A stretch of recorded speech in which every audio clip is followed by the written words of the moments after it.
What is up, ladies and gentlemen, boys and girls of all ages? Today we are saddened by some news. Akira Toriyama, infamously the creator of Dragon Ball, Dragon Ball Z, and several other big projects, has unfortunately passed away. Akira Toriyama was 68 years old. Um, I'll be the first one to admit I'm not the biggest Dragon Ball fan. It's like just being honest, straightforward with you guys. But I respect the hell out of Dragon Ball. Like, I actually think the original Dragon Ball run, in my opinion, is the better of the three shows he made. He was also uh, the art consultant on stuff like Dragon Quest, Chrono Trigger, which to me, like, Dragon Quest is like a huge legacy to leave behind. You know, like the fact he had some part in it was pretty freaking cool. But yeah, Akira Toriyama, he passed away, and this comes from it. The news comes from the Dragon Ball website.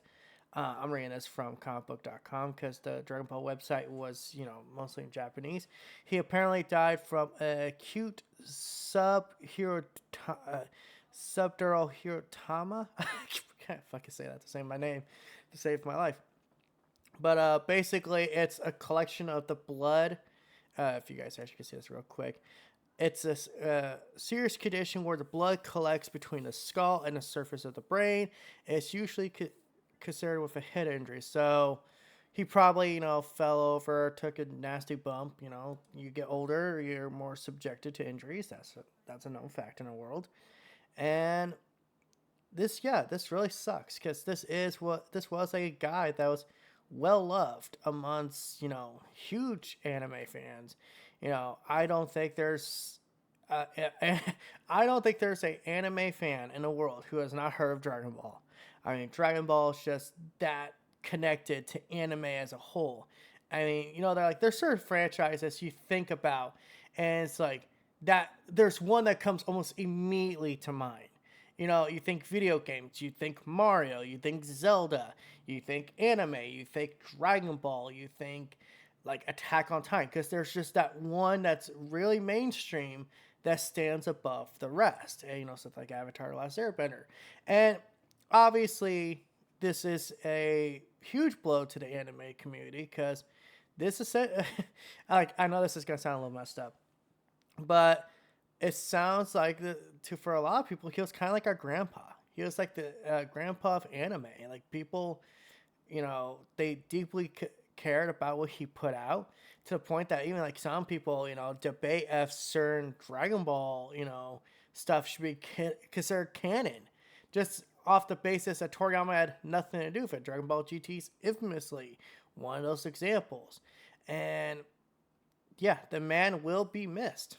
So I don't have much more to say outside of this sucks, but at the same time, this is how life is sometimes, man. Sometimes life stacks up on you. Sometimes it hits you hard. I still remember when Jason David Frank died the same week as Batman, freaking Kevin Conroy. And then not long after that, Bray Wyatt died. It's like, holy fuck, those hit me hard. This hits me hard too, but it's like, I also admit I'm not the biggest fan of Dragon Ball Z, and Super. So Sandland apparently will be the last project he worked on that at least is coming out next to Dragon Ball Doma, whatever the next one's being called, um, where it's kind of like the chibi version. And again, I feel like this is just proof that the man is going to leave. He left behind a legacy that will outlive. It's easily going to outlive him no matter what. Because Dragon Ball is just one of those things that's forever embedded into our culture. It's not just embedded into Japanese culture; it's embedded into American culture, and even like Latino countries. Dragon Ball's huge over there to the point there's like outside parties watching the last episode of Dragon Ball Super. That's pretty crazy. The man left behind a truly one of a kind legacy, and he will be missed. I'm not gonna say his likeness will never be seen again, but it's like this was in all attention. He was in all attentions what a lot of people think of when they think Dragon Ball. Outside of Goku, Vegeta, now like they think the creator. If you guys actually don't know, he actually used this little Toriyama bot in all his writings, and it was so cool to see, like, him have like a little illustration of himself. Technically, by the way, it's canon. He's actually in the show. Yeah, he also had other anime before Dragon Ball, which actually has some canon connected to Dragon Ball. I just Dr. Slum, I think is the name. Pretty sure that's the name. But yeah, sucks. But that's the world. This is what happens, man. You get older, your heroes die, and when your heroes die, you get hurt a little. So, uh, I'm doing about it all this way, obviously, clearly, top of my head, but it's like, it just sucks. It sucks, You'll be missed. I don't know, I guess I've said that already, but it just sucks. Rest in peace, Akira Toriyama. Thank you guys for watching. Make sure, do all the YouTube stuff. Bye.